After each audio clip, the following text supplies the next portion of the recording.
What's going on, guys? Your boy LQ, Mr. Real Deal Fantasy HQ, and welcome to the RotoBaller Fantasy Sports YouTube channel. Please make sure you guys like and subscribe. And today we got the Stardom Sit-em Week 7 defenses. Man, we are flying through these weeks. Got 3 defenses that you should be starting and 1 defense you should be fading. So I don't want to waste any more time. So let's get right into the episode.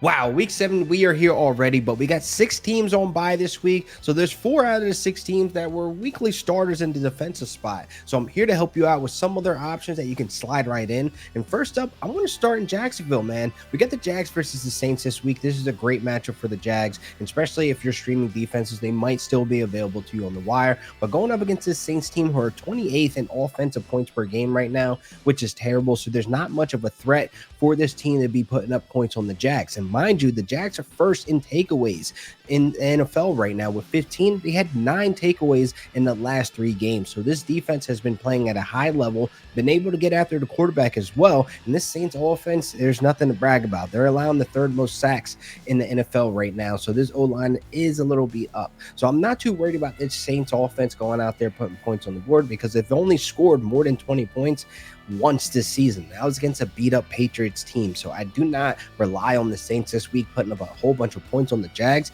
This Jags defense has been phenomenal the last couple of weeks. So you can go ahead and put them in starting lineups this week.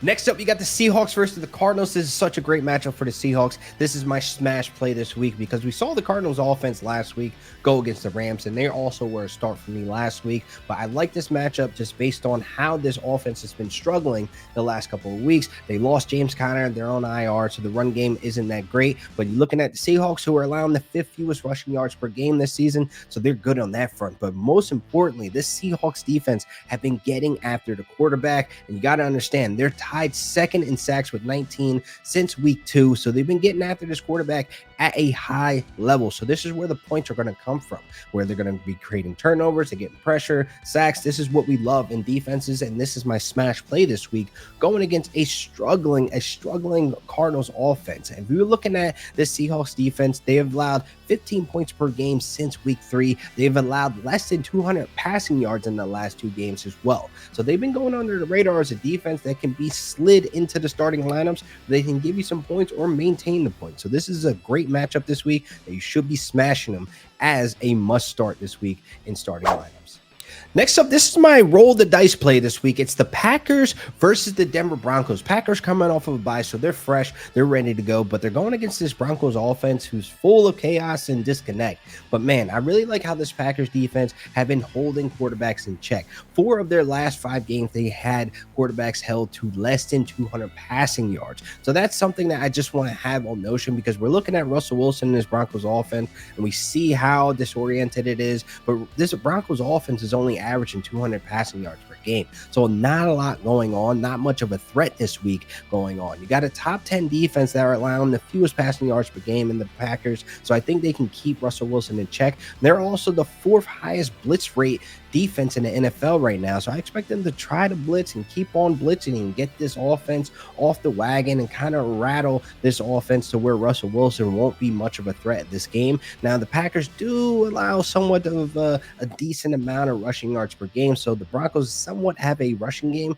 but if they can keep Russell Wilson in check, I think the Packers will be able to be a great defense to having your starting lineups this week just to maintain the points. I'm not too sure if they're going to be able to go over the top. I'm not saying they're going to be a top 5 or even a top 7 defense this week, but you got 6 teams on bye, so this is where we need to get our expectations in order. And for those teams that are on bye, they were actually starting defenses week to week, so I think the Packers are still available on your wire most likely could be a solid play this week as a little gamble play, because they could turn around and put up some huge points. They can get around and get a pick 6. Russell Wilson can throw for less than 200 yards, and the offense in total will just come to a halt. So this is kind of what we're looking for with these defenses that we're streaming, a defense that can keep a team in check and maintain the points. So go ahead and grab those Packers, put them in starting lineups this week. Next up, we got the team that you should be fading this week. Now, I want to be clear, man. It's hard to tell you to fade a defense this week.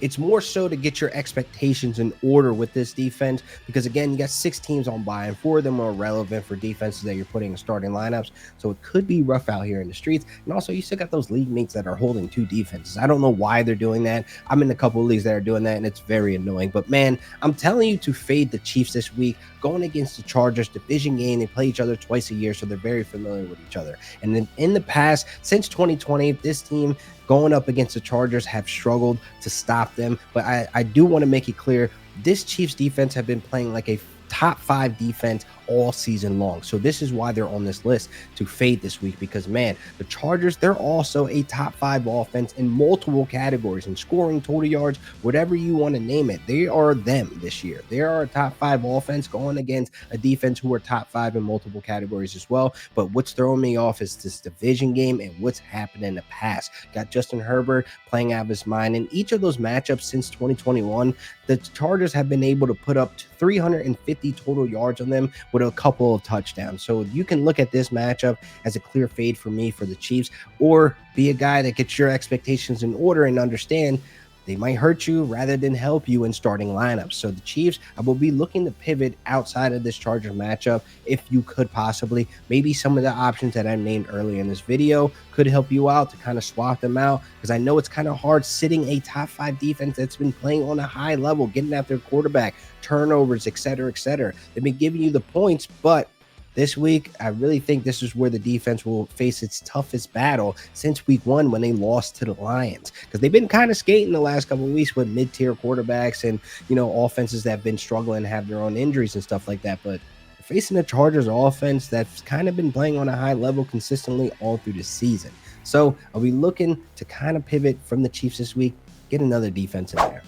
So this wraps up another great episode of RotoBaller Fantasy Sports. Please make sure you guys like and subscribe. We're on the road to 20K. We're almost there, people. Keep subscribing. Let's get these numbers up. And please make sure you guys leave a comment below on what you guys think of the episode and leave your start and sit questions, because I will answer all the way up into game time. So you guys can follow me at Real Deal Fantasy on all social media platforms. Until next time.